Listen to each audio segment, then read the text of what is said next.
Welcome to Ravikiranalu TV. ముందుగా headlines చూద్దాం.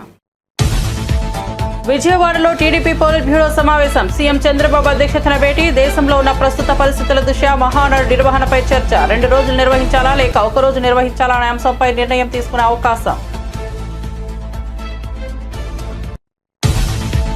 హన్మకొండ హరిత హోటల్ కు చేరుకున్న మిస్ వరల్డ్ కంటెస్టెంట్లు బతుకమ్మలతో మేళతాళాలతో ఘనంగా స్వాగతం పలికిన మహిళలు.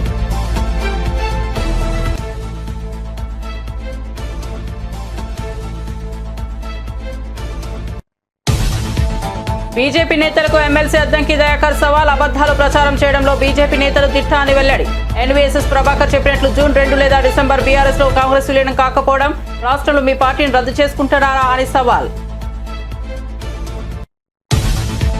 అమెరికాలోని డల్లాస్ నగరంలో ఘనంగా తెలంగాణ ఆవిర్భావ దినోత్సవం. హైదరాబాద్ ను తెలంగాణను ప్రేమించే ఎన్ఆర్ఐలు డల్లాస్ లో జరగనున్న తెలంగాణ ఆవిర్భావ దినోత్సవం, బీఆర్ఎస్ రజతోత్సవ వేడుకల్లో తప్పక పాల్గొనాలన్న శ్రీనివాస్ యాదవ్.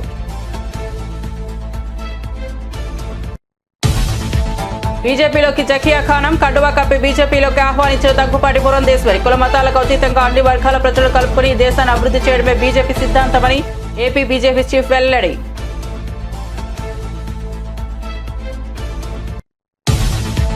మహారాష్ట్ర సీఎం ఫడ్నవీస్ తో రోహిత్ శర్మ భేటీ. రాజకీయ ప్రవేశంపై ఊహాగానాలు. రోహిత్ రాజకీయ ప్రవేశంపై సోషల్ మీడియాలో చర్చ. టెస్ట్ క్రికెటర్ కు రిటైర్మెంట్ ప్రకటించిన రోహిత్ శర్మ. 11 ఏళ్ల టెస్ట్ కెరీర్ లో 67 మ్యాచ్ల్లో 4,301 పరుగులు. డబ్ల్యూటీసీ చరిత్రలో భారత్ తరపున రోహిత్ అత్యధిక పరుగులు.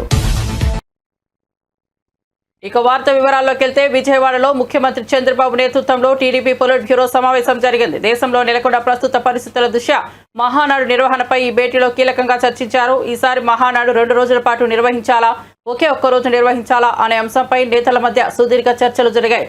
సమావేశం అజెండాలో పార్టీలోని శ్రేణులపై ఉన్న అక్రమ కేసులు ఎత్తివేత అంశం కూడా చర్చకు వచ్చేది. ప్రస్తుతం దేశంలో యుద్ధ వాతావరణం తగ్గడంతో పాటు రాష్ట్రంలో పరిస్థితులు అనుకూలంగా ఉండటంతో మహానాడు నిర్వహణపై తుది నిర్ణయం తీసుకునే అవకాశం ఉన్నట్లు సమాచారం. రాజకీయ కార్యాచరణ అంశాలపై కూడా చర్చ కొనసాగుతోంది.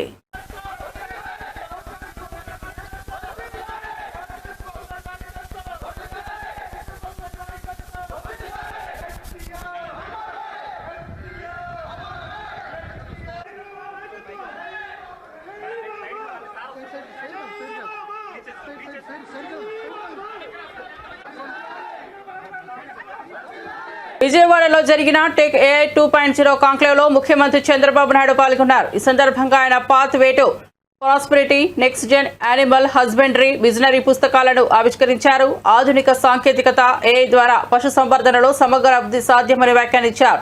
వ్యవసాయ రంగంలో దేశంలో ఏపీ మొదటి స్థానంలో ఉందన్నారు. పరిశ్రమలు రావడం ద్వారా ఆదాయం, ఉపాధి 2 పెరుగుతాయని చెప్పారు.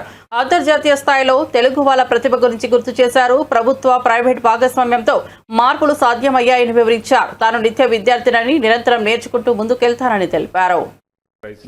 రెడీగా ఉండాలి, మినిమం మ్యాక్సిమం. కమర్షియల్ లేకపోతే సర్వైవ్ అవుతాను, 2 ఉండాలి కదా.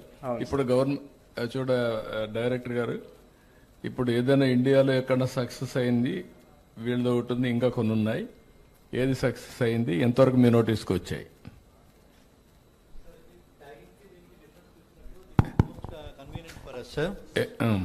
And as per our estimates, it will be between 15 to 20 rupees, sir. Ante మేము జనరేట్ చేసిన వాల్యూస్ ప్రకారం. కాదు, for application or by registration? Both for application and registration, sir. Okay, అంటే 2 కావు కదా. అప్లికేషన్ ఎవ్రీ టైం చేస్తూ ఉంటాం, రిజిస్ట్రేషన్ వన్స్ ఫర్ ఆల్ చేస్తారు. కాబట్టి ఎంత అవుతుందని అడుగుతున్నాను నేను. Okay, you will do one thing as a proof of concept will give you. You start the work. ఒక మండలమో ఒక డిస్ట్రిక్ట్ ఇచ్చి, తిరుపతి జిల్లా అంతా చేశారా? జిల్లా మొత్తం చేయలేదు సార్. 25,000 చేశారు. మొత్తం ఎన్ని ఉన్నాయి ఆ జిల్లాలో? సార్, ఆ జిల్లాలో 1,06,000 ఉన్నాయి సార్. 1,06,000 తిరుపతి జిల్లా చేసేయండి. చేసి అప్లికేషన్ పెట్టండి. దాన్ని బేస్ చేసుకొని రిప్లికేషన్ స్టేట్ అంతా చేద్దాం. అయితే ఆల్ దీస్ థింగ్స్ అగైన్ నీ ఆ ప్రోగ్రామ్స్ అన్ని ఆర్టీజీఎస్లో ఉండే మన ఇన్ఫర్మేషన్ డేటా లేక్కే లింక్ కావాలా. ఇది కాదు, ఇది డాష్ బోర్డు కూడా డేటా లేక్ ఉంది. ఆ డేటా లేక్ వస్తే మనకు ఇనుగ్గా ఉంటాయి. ఇదే వాడండి, దానికి వాడండి. అలాగే సార్. కొంత ఆ ఇన్ఫర్మేషన్ కూడా టక్కర్ గారికి ఇవ్వాలి, చెప్తాను నేను చేయాలి. అలాగే sir. Sir, as of now, actually, we are not collecting farmers' Aadhaar because as we are a private company, there are chances for leakage. No, privacy. Aadhaar, farmers Aadhaar, you cannot do it. Yes, sir. Nobody is mandated. Okay. That is, Government of India alone can do that. Okay, sir. UID only they can do, not anybody. నువ్వు ఈ animal data కూడా as on today you have taken initiative. Tomorrow governments will have all these things. Yes, sir. But you are preparing a proof of concept. I will guide you. Sure, sir. First of all, we will take to the next level Sure, sir. Thank you your so much. innovation. Thank you, sir. తెలంగాణలో ప్రజాప్రభుత్వం అధికారంలోకి వచ్చిన తర్వాత గృహ నిర్మాణంపై ప్రత్యేక దృష్టి సారించినట్లు ఉప ముఖ్యమంత్రి బట్టి విక్రమార్క పేర్కొన్నారు. గత ప్రభుత్వం 10 ఏళ్ల పాటు డబుల్ బెడ్రూమ్ ఇల్లు ఇస్తామంటూ ప్రజలను మోసగించిందని ఆరోపించారు. ఇప్పుడు ప్రతి ఇంటికి 5 లక్షలతో సంవత్సరానికి 3,500 ఇళ్లు మంజూరు చేస్తున్నామని తెలిపారు. ఈ ఒక్క ఏడాదిలోనే 22,500 కోట్ల వ్యయంతో ఇందిరమ్మ ఇల్లు పథకాన్ని పురోగతిలోకి తీసుకొచ్చామని వెల్లడించారు. సామాన్యులకు న్యాయం జరిగేలా ప్రజాప్రభుత్వం కృషి చేస్తోందని పేర్కొన్నారు. తెలంగాణలో గృహ కలను నెరవేర్చేందుకు ప్రభుత్వం సంకల్పంతో ముందుకు సాగుతోందని స్పష్టం చేశారు. ఇల్లు లేనటువంటి పేద ప్రజానికి సంఖ్య పెరిగితే మన ప్రభుత్వం ప్రజల ప్రభుత్వం రాగానే ప్రతి ఇంటికి 5 లక్షల రూపాయలతో ఈ సంవత్సరమే ప్రతి శాసనసభ నియోజకవర్గంలో 3,500 ఇళ్లు శాంక్షన్ చేసి ప్రతి సంవత్సరం 3,500 ఇళ్లు శాంక్షన్ చేసుకుంటూ పోతాం. రాబోయే ఈ మొత్తం 5 సంవత్సరాల్లో నాకు తెలిసి ప్రతి శాసనసభ నియోజకవర్గంలో ఇల్లు లేనటువంటి వాళ్ళందరికీ ఇల్లు వచ్చేటట్టుగా ఒక ప్రణాళికాబద్ధంగా ముందుకు పోతాం. ఈ ఒక్క సంవత్సరమే 22,500 కోట్ల రూపాయలతో ఇందిరమ్మ ఇల్లు శాంక్షన్ చేసే కార్యక్రమం ముందుకు పోతా ఉన్నాం. అలాగే గిరిజన కుటుంబాలకి ఆ రోజుల్లో కాంగ్రెస్ ప్రభుత్వం ఇచ్చినటువంటి ROFR పట్టాలుంటే అది ఒక 12,500 కోట్ల రూపాయలతో కొత్త పథకాలు తీసుకొని ముందుకు పోతాం. ఇలా ప్రతి కుటుంబంలో ఇటు రుణమాఫీ, రైతు భరోసా, ఇందిరమ్మ ఇల్లు, లేకపోతే ఉచిత బస్సు రైడు, 200 యూనిట్ల కరెంటు, లేకపోతే రాజు యువ వికాసమో, లేకపోతే రాజు ఆరోగ్యశ్రీనో, ప్రతి పథకం ద్వారా వాళ్ళకి సంవత్సరానికి పెద్ద ఎత్తున కొన్ని వేల రూపాయలు వాళ్ళకి ఆదా అయ్యేటట్టుగా ఈ రాష్ట్ర ప్రభుత్వం కల్పిస్తూ ముందుకు పోతా ఉంది. కొద్ది రోజుల్లోనే ప్రతి కుటుంబానికి రాష్ట్ర ప్రభుత్వం ద్వారా ఏ పథకం ద్వారా ఎంత వచ్చిందో లెక్కలతో సహా విడుదల చేయబోతా ఉన్నాం. తెలంగాణ సచివాలయంలో 4 నూతన సమాచార కమిషనర్ల ప్రమాణ స్వీకార కార్యక్రమం ఘనంగా జరిగింది. ముఖ్య అతిథిగా రాష్ట్ర ముఖ్యమంత్రి రేవంత్ రెడ్డి హాజరై వారిని అభినందించారు. కార్యక్రమంలో పివి శ్రీనివాసరావు, మొసీనా పర్వీ, దేశాల భూపాల్, అయోధ్యారెడ్డి ఒక్కొక్కరిగా రాష్ట్ర సమాచార కమిషనర్లుగా ప్రమాణం చేశారు. ప్రజలకు సమాచారం అందించే బాధ్యత వహిస్తున్న ఈ పదవిలో పారదర్శకత పాలనకు వారు తోడ్పడాలని సీఎం ఆశాభావం వ్యక్తం చేశారు. కొత్త కమిషనర్లు ప్రజల అభ్యర్థనలను సమర్థవంతంగా పరిష్కరించేలా వ్యవహరించాలని ప్రభుత్వ ప్రధాన కార్యదర్శి సూచించారు.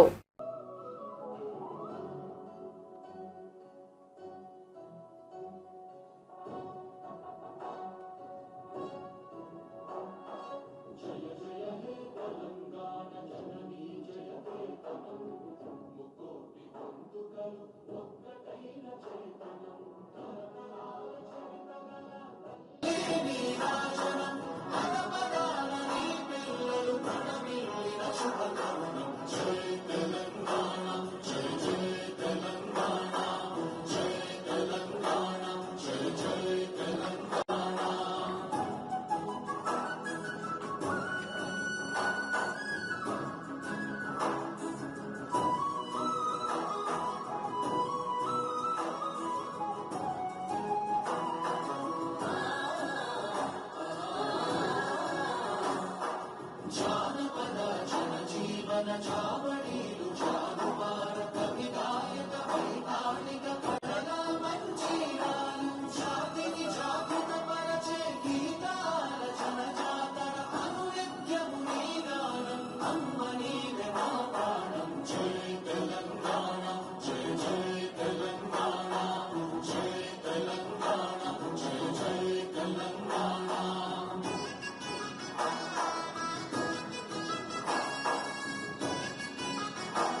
ఆపరేషన్ సింధూర్ అనంతరం భారత్లో బాయ్కాట్ టర్కీ నినాదం ఊపందుకుంటున్న వేళ టర్కీ అధ్యక్షుడు ఎర్డోగాన్ చేసిన వ్యాఖ్యలు తీవ్ర కలకలం రేపుతున్నాయి. నిజమైన స్నేహానికి పాకిస్తానే నిదర్శనమంటూ ఎర్డోగాన్ వ్యాఖ్యానించారు.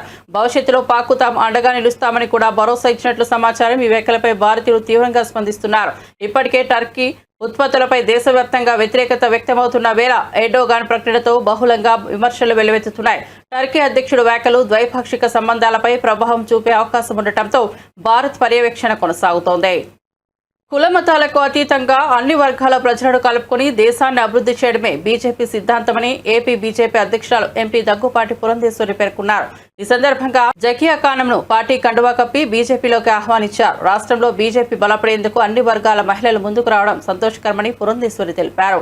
జాతీయ స్థాయిలో ప్రధాని మోదీ నాయకత్వంలో దేశం వేగంగా అభివృద్ధి చెందుతుంది అని ఆ మార్గంలో ఏపీ బీజేపీ కూడా ముందుకు సాగుతోందని అన్నారు. జకియా ఖానం చేరికతో మైనార్టీ వర్గాల్లో బీజేపీకి బలం పెరుగుతుందని పార్టీ నేతలు అభిప్రాయపడుతున్నారు.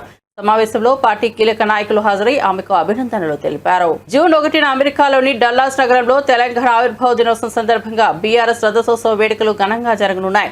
ఈ సభ పోస్టర్ను తెలంగాణ భవన్లో మాజీ మంత్రి Talasani Srinivas Yadav, MLA doctor K Sanjay, MLC Dasoju Shravan, global NRI coordinator Mahesh Bigala ఆవిష్కరించారు. మహేష్ బిగాల మాట్లాడుతూ డల్లాస్ నగరానికి కేసీఆర్ కు ప్రత్యేకమైన అనుబంధం ఉందన్నారు. బీఆర్ఎస్ వర్కింగ్ ప్రెసిడెంట్ కేటీఆర్ సభకు హాజరవుతారని తెలిపారు. సాంస్కృతిక కార్యక్రమాలతో ఈ వేడుకలు ఎంతో ప్రత్యేకంగా నిర్వహించనున్నారని వెల్లడించారు. ప్రపంచవ్యాప్తంగా ఉన్న తెలుగు ఎన్ఆర్ఐలు ఈ సభలో పాల్గొనడానికి ఉత్సాహంగా ఉన్నారని చెప్పారు. హైదరాబాద్ను తెలంగాణను ప్రేమించే ఎన్ఆర్ఐలు తప్పకుండా డల్లాస్లో జూన్ 1న జరగనున్న తెలంగాణ ఆవిర్భావ దినోత్సవం మరియు బీఆర్ఎస్ రథోత్సవ వేడుకల్లో పాల్గొనాలని మాజీ మంత్రి ఎమ్మెల్యే తలసాని శ్రీనివాస్ యాదవ్ పిలుపునిచ్చారు. ఈ కార్యక్రమం తెలంగాణ సంస్కృతి గౌరవాన్ని అంతర్జాతీయంగా ప్రతినిధించే వేడుకగా ఉండబోతోందని అన్నారు. డల్లాస్ సభను గొప్పగా జరిపేందుకు బీఆర్ఎస్ గ్లోబల్ టీం సమిష్టిగా కృషి చేస్తోందన్నారు. వర్కింగ్ ప్రెసిడెంట్ కేటీఆర్ ఈ సభకు హాజరవుతారని చెప్పారు. ప్రపంచవ్యాప్తంగా ఉన్న తెలుగు ప్రజలందరూ ఈ ఉత్సవాన్ని విజయవంతం చేయాలని కోరారు. తెలంగాణ ఆత్మగౌరవం అభివృద్ధికి ఇది ప్రదర్శన వేదిక కానుందని స్పష్టం చేశారు. రోజు రాష్ట్రంలో జరిగినటువంటి ఇరిగేషన్ కావచ్చు, అదేవిధంగా ప్రధానంగా రైతాంగం కావచ్చు, అన్ఎంప్లాయ్మెంట్ కావచ్చు, దీంతో పాటు మీకు విశ్వనగరం అయినటువంటి హైదరాబాద్ సిటీలో మీకు జరిగినటువంటి 10 సంవత్సరాల పరిపాలనలో చాలా అద్భుతాలు జరిగినాయి. మీకు రోడ్డు కనెక్టివిటీ కానివ్వండి, మెట్రో కానివ్వండి, దీంతో పాటు అనేకమైనటువంటి పార్కులు, మీకు ఐటీ కూడా ఇన్ఫర్మేషన్ టెక్నాలజీ బ్రహ్మాండంగా అద్భుతంగా విస్తరించినటువంటి పరిస్థితులను కూడా మనం చూసినాం. అయితే దీని దృష్ట్యా మరి ప్రపంచంలో ఉన్నటువంటి మన తెలుగు వాళ్ళందరూ కూడా ఎంతో సంతోషపడ్డారు. వాళ్ళైతే ఆశ్చర్యపోయారు. వాళ్ళు ఎయిర్పోర్ట్ నుంచి ఓఆర్ఆర్ మీదకి వస్తుంటే అసలు మేము హైదరాబాద్లో ఉన్నామా అమెరికాలో ఉన్నామా అనే ఒక ఫీల్ కూడా కలుగుతున్నది అనే విధంగా మాట్లాడినటువంటి సందర్భాలను కూడా మనం చూడటం జరిగింది. అయితే మహేష్ బిగాల గారి ఆధ్వర్యంలో జరిగేటువంటి ప్రపంచవ్యాప్తంగా వారు చాలా మన దేశం నుంచి, మన రాష్ట్రం నుంచి, పర్టికులర్ గా తెలంగాణ ప్రాంతం నుంచి వెళ్ళినటువంటి మన బిడ్డల కోసం, లేకపోతే ఆ ఫ్యామిలీస్ కోసం అక్కడ విస్తృతంగా కార్యక్రమాలు జరుగుతున్నటువంటి నేపథ్యంలో బీఆర్ఎస్ పార్టీకి వారు ప్రతినిధిగా ఉండి అనేకమైనటువంటి గతంలో చాలా కార్యక్రమాలు ఇచ్చారు పార్టీ పరంగా. పివి నరసింహారావు గారి మరి శత జయంతి ఉత్సవాలు కావచ్చు, లేకపోతే టీఆర్ఎస్ ప్రభుత్వం ఉన్నప్పుడు జరిగినటువంటి కార్యక్రమాలని మరి ప్రపంచవ్యాప్తంగా ఫోకస్ చేసే కార్యక్రమాల్లో కానివ్వండి, ఇక్కడ నుంచి మరి పార్టీ పరంగా ప్రభుత్వ పరంగా ఎవరన్నా అక్కడికి వెళ్ళినప్పుడు మరి మన ప్రభుత్వం చేసినటువంటి అద్భుతాలని చెప్పేటువంటి కార్యక్రమాలు కావచ్చు, ఇవన్నీ జరిగినటువంటి. అయితే మనకు తెలుసు ఎల్కతుర్తిలో జరిగినటువంటి బహిరంగ సభ, నాకు తెలిసి ఒక 30-40 సంవత్సరాల్లో అంత పెద్ద మీటింగ్ జరిగినటువంటి దాఖలాలు లేవు. గతంలో కూడా రాజకీయ పార్టీలు ఎన్నో మీటింగులు పెట్టినప్పటికీ చాలా అద్భుతమైనటువంటి మీటింగ్ జరిగింది. అది సిల్వర్ జూబ్లీ సెలబ్రేషన్స్. అంటే పార్టీ ఆవిర్భావం 2001లో మరి తెలంగాణ కోసం పుట్టినటువంటి పార్టీ 25 వసంతాలు పూర్తి చేసుకొని చాలా అద్భుతంగా జరిగినటువంటి సందర్భంలో మేము కూడా ఒక ఎన్ఆర్ఐగా ప్రపంచవ్యాప్తంగా కూడా ఈ కార్యక్రమాలు చేస్తామని చెప్పి మరి మహేష్ బిగాల గారు కేసీఆర్ గారిని అడగడం, వారు ఒప్పుకొని చేయండి బ్రహ్మాండంగా మంచిగా ఉంటుంది అనేటువంటి సందేశం వారు ఇచ్చినప్పుడు వీరు వెంటనే డల్లాస్ లో ఉన్నటువంటి మన తెలంగాణ బిడ్డలు, అదేవిధంగా తెలుగు బిడ్డలు కావచ్చు, మరి అక్కడ మహేష్ తన్నీర్ గారితోని మాట్లాడిన తర్వాత డల్లాస్ లో జరిగితే బాగుంటుంది, మరి మా యొక్క కార్యనిర్వాహక అధ్యక్షుడైనటువంటి యంగ్ అండ్ డైనమిక్ కేటీఆర్ గారు వారు కూడా వారి యొక్క చదువు, వారి యొక్క ఉద్యోగం అమెరికాలోనే చేశారు కాబట్టి మరి వారు చేసినటువంటి అద్భుతాలను బేస్ చేసుకొని వారిని చీఫ్ గెస్ట్ గా పిలిస్తే బాగుంటుందని వీళ్ళు అడగడం, వారు కూడా వస్తానని చెప్పడం రెండు ఉన్నాయి అక్కడ. ఒకటేమో June 2 ఫార్మేషన్ డే, అదే విధంగా సిల్వర్ జూబ్లీ ఫంక్షన్. ఈ రెండు కూడా మరి బ్రహ్మాండంగా ఆర్గనైజ్ చేస్తున్నటువంటిది ఇప్పుడే మహేష్ గారు చెప్పడం జరిగింది. తెలంగాణ బిడ్డలే కాకుండా అక్కడ ఉన్నటువంటి తెలుగు వాళ్ళకు కూడా నేను రిక్వెస్ట్ చేస్తున్నా, మీరు ఈ హైదరాబాద్ ని ప్రేమించే వాళ్ళు, తెలంగాణని ప్రేమించే వాళ్ళు కూడా మీలో ఉన్నారు కాబట్టి ఈ కార్యక్రమంలో మీరందరూ కూడా భాగస్వామ్యం కావాలని నేను కోరుకుంటూ, మరి తప్పకుండా ఆ మీటింగ్ అయిన తర్వాత ఆటోమేటిక్ గా యూకే కానివ్వండి, ఆస్ట్రేలియా కానివ్వండి, కెనడా కానివ్వండి, మిగిలిన ప్రాంతాలు గల్ఫ్ కంట్రీస్ కావచ్చు, ఆటోమేటిక్ ఇక్కడ స్టార్ట్ అయిన తర్వాత దాని టేకాప్ అనేది చాలా బ్రహ్మాండంగా ఉంటది. వారు ఇప్పుడే చెప్పినట్టు ఏడాది పొడవునా మరి పవర్ స్టార్ పవన్ కళ్యాణ్ అభిమానులు ఆసక్తిగా ఎదురు చూస్తున్న ఓజీ సినిమా షూటింగ్ వేగం పెంచుకుంది. బుధవారం నుంచి పవన్ కళ్యాణ్ సెట్లోకి అడుగు పెట్టారని చిత్ర నిర్మాణ బృందం అధికారికంగా ప్రకటించింది. ఇప్పటికే హరిహర వీరమల్లు చిత్రీకరణ పూర్తి చేసిన పవన్ ఇప్పుడు ఓజీపై ఫోకస్ పెట్టారు. ముంబై మాఫియా నేపథ్యంలో తెరకెక్కుతున్న ఈ చిత్రంలో ఆయన ఓ పవర్ఫుల్ గ్యాంగ్స్టర్ గా కనిపించనున్నారు. ప్రియాంక అరుణ్ మోహన్ కథానాయికగా నటిస్తుండగా బాలీవుడ్ నటుడు ఇమ్రాన్ హష్మి విలన్ గా కనిపించనున్నారు. ఈ షెడ్యూల్తో సినిమాను పూర్తి చేయాలని దర్శకుడు సుజిత్, నిర్మాత డివివి దానయ్య భావిస్తున్నారు. బీఆర్ఎస్ ఎమ్మెల్సీ కవిత కొత్త పార్టీ ప్రారంభించనున్నారన్న వార్తలపై రాజకీయ వర్గాల్లో చర్చ కొనసాగుతోంది. ఈ నేపథ్యంలో కాంగ్రెస్ నేత సామ రామ్మోహన్ రెడ్డి స్పందించారు. కవిత కొత్త పార్టీ పెట్టాలన్న ఆలోచనను స్వాగతిస్తున్నామని చెప్పారు. సొంత పార్టీ తన తండ్రి కేసీఆర్ కుటుంబ సభ్యులపై కవితకు అసంతృప్తి ఉందని వ్యాఖ్యానించారు. గతంలో తనను జైల్లో పెట్టిన వాళ్లను వదిలిపెట్టరని కవిత స్పష్టం చేయగా, ఇప్పుడు అదే బీజేపీతో బీఆర్ఎస్ ఒప్పందం చేసుకోవడం ఆమెకు జీర్ణించుకోలేకపోయిందని చెప్పారు. దీంతో కవిత బాహాటంగానే తన అసంతృప్తిని వ్యక్తం చేస్తోందని సామ ఆరోపించారు. ఈ వ్యాఖ్యలతో తెలంగాణ రాజకీయాల్లో మరోసారి సంచలనం రేగింది. బారాసా నాయకురాలు కల్వకుంట్ల కవిత గారు మరికొన్ని రోజులల్లా ఒక కొత్త పార్టీ పెట్టాలనేటటువంటి యోచనని మేము స్వాగతిస్తూ ఉన్నాం. మహిళలకి మొదటి నుంచి కూడా రాజకీయాల్లో అన్యాయం జరుగుతుందని చెప్పి తను ఏ వేదిక దొరికిన ఈ మధ్యకాలంలో మహిళల అంశమైన, బీసీల అంశమైన, సామాజిక తెలంగాణ అంశమైన, లేకపోతే ప్రభుత్వ సంక్షేమాల విషయమైన ఈ మధ్యకాలంలో అన్ని మీడియాలలో కూడా గత 10 సంవత్సరాలు కూడా మరి తెలంగాణలో జరిగినటువంటి అన్యాయాన్ని పరోక్షంగానే కవిత గారు మరి వాళ్ళ సొంత పార్టీ, వాళ్ళ తండ్రి కేసీఆర్ గారి పైన మరి తన యొక్క అసంతృప్తిని పరోక్షంగా ఎక్కడ వేదిక దొరికినా అవకాశం వదిలిపెట్టకుండా మరి ఈ మధ్యకాలం మాట్లాడడం మనందరం కూడా విన్నాం. అయితే దానికి ఉదాహరణలు కూడా మనం మాట్లాడుకోవచ్చు. ఏంటివి అని అంటే, భౌగోళిక తెలంగాణ మాత్రమే వచ్చింది, సామాజిక తెలంగాణ రావాల్సినటువంటి అవసరం ఉంది అనేటటువంటి అంశం తీసుకున్నా. లేకపోతే భూములు ఎకరాలు ఉంటున్నటువంటి వాళ్ళకి లక్షల రూపాయలు వచ్చినాయి, కానీ భూమి లేనటువంటి వాళ్ళకి న్యాయమే జరగలేదు అనేటటువంటి వ్యవహారమైనా, లేకపోతే బీసీలకు అన్యాయం జరిగింది అనేటటువంటి వ్యవహారమైనా, లేకపోతే మహిళలకి సమానత్వంలో భాగస్వామ్యం, రాజకీయాల్లో భాగస్వామ్యం ఉండాలనేటటువంటి విషయాలైనా, సామాజిక కోణంలో తను చేస్తున్నటువంటి అన్ని వ్యాఖ్యలు కూడా గత 10 సంవత్సరాల్లో వాళ్ళ నాయన నడిపించినటువంటి ప్రభుత్వంలో చెయ్యలేకపోయినరు అనేటటువంటిది ఈ సర్వసభ్య సమాజానికి తన యొక్క సందేశంగా తన లోపట ఉంటున్నటువంటి అసంతృప్తిని కూడా బయటికి చెప్తా ఉంది. మరి అసంతృప్తి ఎడికించి వచ్చింది? సొంత పార్టీ మీద, సొంత కుటుంబం మీద, తోడబుట్టినోళ్ళ మీద, లేకపోతే కన్న తండ్రి మీద. ఎందుకు మొదలైంది అంటే, జైల్లోకించి బయటకు వచ్చినాక మీ అందరికీ గుర్తుందా, పిడికలు ఎత్తినాక దీనికి కారణమైనటువంటి వాళ్ళని ఎవరిని కూడా వదిలిపెట్టా అని చెప్పి కవిత గారు వ్యాఖ్యానించడం జరిగింది. అవునా కాదా? ఎవరిని కూడా వదిలిపెట్టా దీనికి కారణమైనటువంటి వాళ్ళు అంటే ఎవరు? బీజేపీయే కదా లోపటేసింది, అప్పుడు బీజేపీయే కదా. అట్లాంటి తనని జైల్లో వేసినటువంటి బీజేపీ తోటి ఈరోజు లోపాయకారి ఒప్పందంగా బీఆర్ఎస్ పార్టీ మరి కలిసి చేస్తున్నటువంటి నాటకాలన్నీ జీర్ణించుకోలేనటువంటి కవిత గారు మరి తన యొక్క అసంతృప్తిని బాహాటంగానే వ్యక్తపరుస్తున్నటువంటి దాని విధంగా మనం చూడాల్సినటువంటి అవసరం ఉంది.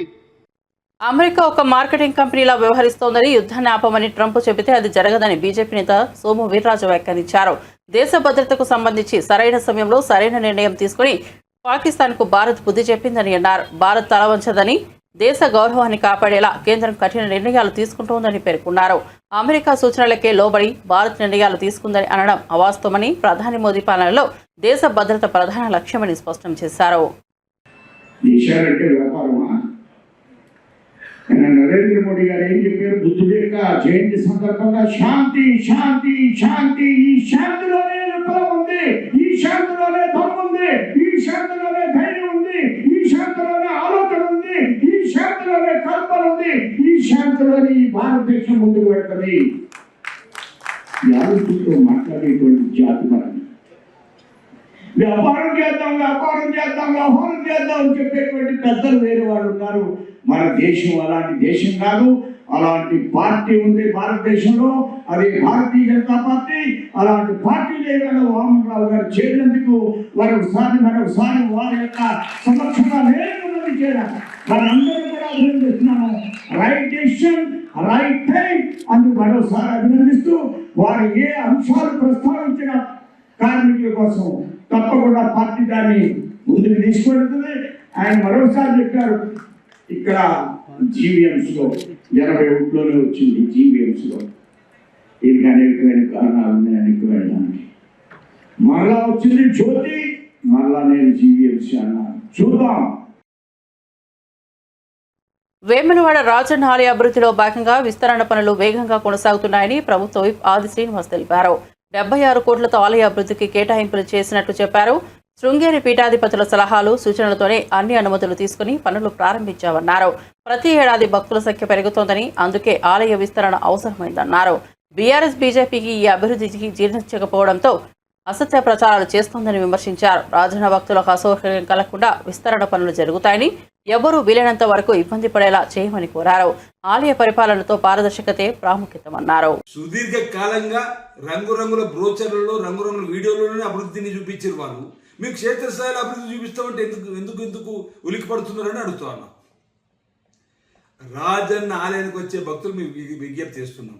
రాజన్న ఆలయాన్ని విస్తరింపజేస్తున్నాం. భక్తులు వస్తున్నటువంటి వారి యొక్క సంఖ్యను బట్టి రాబో రోజుల్లో కూడా ఇంకా మరింత సంఖ్య పెరుగుతుంది. కాబట్టి ఎలాంటి ఇబ్బంది తలెత్తకుండా అనేక కార్యక్రమాలు చేయడం కోసం చేసే ప్రయత్నంలో భాగంగా ఈ ప్రభుత్వం ముందుకు పోతుంది. దీన్ని ఈరోజు మరి బీజేపీ బీఆర్ఎస్ రెండు పార్టీలు కూడా ఏదైతే బంద్కు ఆధ్యాత్మిక చింతనలో అభివృద్ధిలో స్వాగతించాల్సి జరుగుతున్న విస్తీర్ణ స్వాగతించడం ఈ బంద్కు పిలుపునివ్వడం సందర్భంగా చెప్తూ ఈరోజు పాక్షికంగా జరుగుతుందని వింటా ఉన్నాం. ఈ 9:30కే వాళ్ళేదో ఆల్రెడీ ఆ వీడియో మాట్లాడేసి మేము బంద్ విజయవంతమైందని బయట చెప్పుకుంటున్న సందర్భం. ప్రతి దుకాణం 9:30, 10 తర్వాత తీస్తారు. అన్ని హోటల్ తీసారు వేమరాడలో. అన్ని ప్రాంతాల్లో కూడా యథావిధిగా దుకాణ సమయాలు నడుస్తున్నాయి. అంటే నేను రాజన్న భక్తులకు ఒకటే విజ్ఞప్తి చేస్తున్నా, ఈ విధంగా మీరు కరెక్ట్ కాదు. ఇంకోటి ఏదో మా దేవాలయం సంబంధించి ఎఫ్డీలు ముడుతూ ఊరుకోవాలి. అరే ఆల్రెడీ రాష్ట్ర ప్రభుత్వం ద్వారా 50 కోట్లు 100 కోట్లు కలిపి 150 కోట్లు తీసుకొచ్చిన మొర్రోని మొత్తుకున్నా మా డిపాజిట్లు లేనివి ఈరోజు వీళ్ళ ఆలోచనలు ఎందుకు వస్తున్నాయో, వీరికి వచ్చినటువంటి ఆలోచనలు ఎందుకు బయట రుద్దుతున్నారో మాకు అర్థమవుతలేదు. ఈరోజు ఈ బంద్ అనేది ఏదైతే రాజకీయ పరమైనటువంటి ప్రేరేపితమైనటువంటి ఆలోచనగా నేను భావిస్తా ఉన్నా, ఇది సరైనది కాదు. ఇప్పటికే ప్రజలు, రాజన్న భక్తులు ఈ విధానాన్ని తప్పుపడతా ఉన్నారు. అనేక మంది ఫోన్ ద్వారా మీరు ముందుకు వెళ్ళండి, వీళ్ళ ఆలయాన్ని విస్తరణ జరపండి, గౌరవ ముఖ్యమంత్రి మీ రేవంత్ రెడ్డి గారి నాయకత్వం ఏదో ఫౌండేషన్ దాని విధంగా ముందుకు వెళ్ళండి అని చెప్పని మాకు భుజం తట్టి మరి వెన్ను తట్టి ముందుకు జరుపుతా ఉన్నారు. ఈ క్రమంలో నేను ఒకటి చెప్పదలుచుకున్నా, ఎక్కడైనా ఇబ్బంది ఉందంటే నేరుగా వచ్చి మాత్రం మాట్లాడవచ్చు. వారి ఇబ్బందిని అధిగమించడానికి, ఆ ఇబ్బందిని పరిష్కారం చేయడానికి, అలా ఉండకుండా ఉండడానికి కోసం మేము తప్పనిసరిగా ప్రయత్నం చేస్తాం. మీ ఆలోచన పరిరక్షణ కమిటీ రాజన్న ఆలయ ఒకరు అంటారు మీ అభివృద్ధికి అడ్డం కాదు, కానీ గుడిని దర్శనాలు చేసుకుంటూ అభివృద్ధి చేయమని. అది ఎలా సాధ్యమైతే మీరు వచ్చి మాతో నేరుగా మాట్లాడి చర్చించండి. మీరు ఇల్లు కట్టుకుంటప్పుడు ఇంట్లో ఉండి ఇల్లు కట్టుకుంటాము సాధ్యమవుతుంది మాత్రమే మాకు ప్రాక్టికల్గా నిరూపించండి. దానికి ఆ విధంగా కూడా మాకు చేయడానికి అభ్యంతరం లేదు. కాస్త కొద్ది రోజులు భక్తులు కూడా మీరు విజ్ఞప్తి చేస్తున్న ఓపిక పట్టాలని, వీలైతే తొందరలోనే మేము మీ టెండర్లు పిలవబడ్డ తర్వాత పనులు మొదలైన రోజు నాడు కూడా రాజన్న భక్తులకు క్లారిటీ ఇస్తాం. బీజేపీ నేత ఎన్వీఎస్ఎస్ ప్రభాకర్ చేసిన వ్యాఖ్యలపై కాంగ్రెస్ ఎమ్మెల్సీ అద్దంకి దయాకర్ తీవ్రంగా మండిపడ్డారు. బీఆర్ఎస్ కాంగ్రెస్ మధ్య డీల్ కుదిరిందన్న ఆరోపణలు అబద్ధాలని బీజేపీ నేతలకు మెదడు మోకాలలో ఉందంటూ ఆగ్రహం వ్యక్తం చేశారు. బీఆర్ఎస్ పార్టీ ఎందుకు కాంగ్రెస్లో విలీనమవుతుందని ప్రశ్నించిన దయాకర్ బీజేపీ జోక్లే మాట్లాడుతోందన్నారు. బీజేపీకి బీఆర్ఎస్కు ఒక్కటే డిఎన్ఏ అని ఆరోపించారు. ఈ టర్మ్ కాదు, వచ్చే టర్మ్ కూడా రేవంత్ రెడ్డి సీఎం అవుతారని బీజేపీకి ముందే క్లారిటీ ఉందని విమర్శించారు. బీజేపీ దుష్ప్రచారాలపై తాము భయపడమని, ఎదురు దెబ్బ తీయడానికి సిద్ధమన్న దయాకర్ వ్యాఖ్యలు తెలంగాణ రాజకీయాల్లో హీట్ పెంచాయి. మామూలుగా మేమేమనుకుంటామంటే బీజేపీ వాళ్ళకు మోకాళ్ళ కాడ మైండ్ ఉంటుంది అనుకుంటాం. అది మోకాళ్ళల్లో కూడా లేదు, అరికాళ్ళల్లో పడిపోయిందని తెలుస్తుంది. ఇప్పుడు ఒక రోజున కిషన్ రెడ్డి అయితే, ఇంకో రోజున బండి సంజయ్ అయితే, మరొక రోజున ఈటెల రాజేందర్ అయితే, ఇంకో రోజున ఎన్విఎస్ఎస్ ప్రభాకర్ అవుతాడు. ముఖాలు మారుతాయి తప్పితే, వాళ్ళ ముఖాలు మారుతాయి తప్పితే వాళ్ళ బుద్ధిలో మార్పు అయితే రాదు. ఎందుకు ఈ పరిస్థితిలో డిఎన్ఏ ఇట్లెందుకున్నది అని ఆలోచిస్తే, వాళ్ళకు అబద్ధాలను ప్రచారం చేయడం అనేది ఒక తంతుగా మారిపోయింది. ఈటెల రాజేందర్ లాంటి వ్యక్తి లేదంటే ఒక నాయకుడు కేసీఆర్ ఎగ్జిట్ చేసి కేసీఆర్ తీసి పక్కన కొట్టిన రోజు కూడా మాట్లాడని మాటలు ఆయన అధ్యక్ష పదవి కొరకో లేదంటే ఆయన రాజకీయ మనుగడ కొరకో రేవంత్ రెడ్డి గారి మీద మాట్లాడతారు. ఇప్పుడు మా ప్రభాకర్ కూడా ఆయనకు పాపం గెలవలేదు, అది పక్కన పెడదాం. కానీ ఈ మాటలు ఎక్కడ నీకు ఎవరు చెప్పినరో చెప్పు ప్రభాకర్. కాంగ్రెస్ మీద విషం జిమ్మడం తప్పితే నేను అంటున్నా, జూన్ 2 డిసెంబర్ 9 మనం చూద్దాం. జూన్ 2 అంటే ఇంకొక నెల రోజుల లోపే ఉంది. డిసెంబర్ 9 కూడా నీ కాలం లెక్క ప్రకారం చూస్తే ఒక 5-6 నెలలు ఉంటుంది. కాకపోతే నీ పార్టీని తెలంగాణలో రద్దు చేసుకుంటారా? బీజేపీ పార్టీని తెలంగాణలో రద్దు చేసుకుంటారా? ఎందుకు పనికిరాని చేతగాని మాటలు? మీరు పెంచి ప్రోత్సహిస్తున్న ఆ ట్రోల్స్తోని వాట్సాప్ యూనివర్సిటీలతోనే తెలంగాణ ప్రజలు తెలుగు ప్రజలు కన్ఫ్యూజ్ అవుతున్నారు.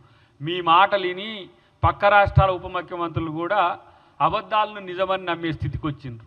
పక్కోని కూడా జరగొట్టే దరిద్రులు మీరు. ఇలా ఎందుకు మీకు ఆలోచన వచ్చిందంటే, మీకైతే చేతగానట్టుంది, మాతో పోరాడడం మీకైతే చేతగానట్టుంది. నేను గతంలోనే చెప్పిన, మీ డిఎన్ఏకి అంటే బీజేపీ డిఎన్ఏకి బీఆర్ఎస్ డిఎన్ఏకు పోలికలు ఉన్నాయి. మీరు వాళ్ళు ఒకటే అని ప్రజలు నమ్మే మిమ్మల్ని పాతాళంలోకి తొక్కిండ్రు. మీకు వాళ్ళు సంబంధాలు కాళేశ్వరం నుంచి మొదలు పెడితే ప్రతి పథకంలో ఉన్నది, ప్రతి అవినీతిలో మీ పాత్ర ఉన్నది. ఏ ఒక్క బిల్లుకు కూడా మీ వాళ్ళు వ్యతిరేకించలేదు, వాళ్ళు వ్యతిరేకించలేదు. బీఆర్ఎస్ ఏ ఒక్క ఏమంటారు దాన్ని, యాక్ట్లకు కూడా, నల్ల చట్టాలు కావచ్చు, లేకపోతే ఈ ప్రతి రాష్ట్రపతి ఎన్నికలు కావచ్చు, అసలు బీజేపీకి బీఆర్ఎస్ అంటుగొమ్మలాగా ఉన్నదని పదే పదే చెప్పింది, ప్రజలు నమ్మిండ్రు. ఇప్పుడు కాంగ్రెస్కు బీఆర్ఎస్ని అంటగట్టాలని చూస్తున్న మీకు నిజాయితీగా నీకు దమ్ముంటే, ఇది ఎవరి మధ్యన డీల్ జరిగిందనే విషయం, డీల్ ఓకే అన్నావు కదా, ఎక్కడ జరిగిందో చెప్పే ప్రయత్నం చెయ్యి. గిట్లనే గతంలో కూడా ఒక కారు కూత కూసి అంతా ఏమైందో నీకు తెలుసు. ఇప్పుడు నేను అంటున్నా, గతంలో కూడా నేను ఛాలెంజ్ చేసిన, ఈరోజు మీరన్న మాటల్లో అబద్ధం అనేది లేకుంటే మీరు ఆ వివరాలు ఎవరితో జరిగినో బయటపెట్టి బట్టగాల్చి మీదేస్తే ఈరోజు పరిస్థితి ఎట్లా ఉంటుందో గమనించుకో. బులెటిన్ ముగించే ముందు హెడ్లైన్స్ మరోసారి చూద్దాం. విజయవాడలో టీడీపీ పోలిట్ బ్యూరో సమావేశం. సీఎం చంద్రబాబు అధ్యక్షతన భేటీ. దేశంలో ఉన్న ప్రస్తుత పరిస్థితుల దృష్ట్యా మహానాడు నిర్వహణపై చర్చ. 2 రోజులు నిర్వహించాలా లేక 1 రోజు నిర్వహించాలా అనే అంశంపై నిర్ణయం తీసుకునే అవకాశం. హన్మకొండ హరిత హోటల్కు చేరుకున్న మిస్ వరల్డ్ కంటెస్టెంట్లు. బతుకమ్మలతో మేళ తాళాలతో ఘనంగా స్వాగతం పలికిన మహిళలు.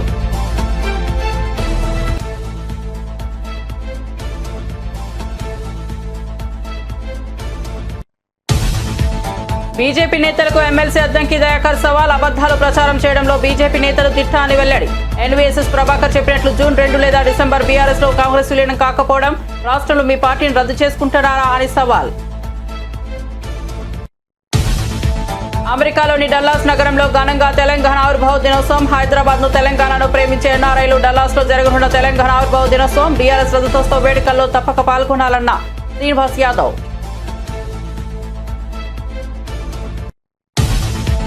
బీజేపీలోకి జకియా ఖానం కండువా కప్పి బీజేపీలోకి ఆహ్వానించిన దగ్గుపాటి పురంధేశ్వరి. కుల మతాలకు అతీతంగా అన్ని వర్గాల ప్రజలు కలుపుకుని దేశాన్ని అభివృద్ధి చేయడమే బీజేపీ సిద్ధాంతమని ఏపీ బీజేపీ చీఫ్ వెల్లడి.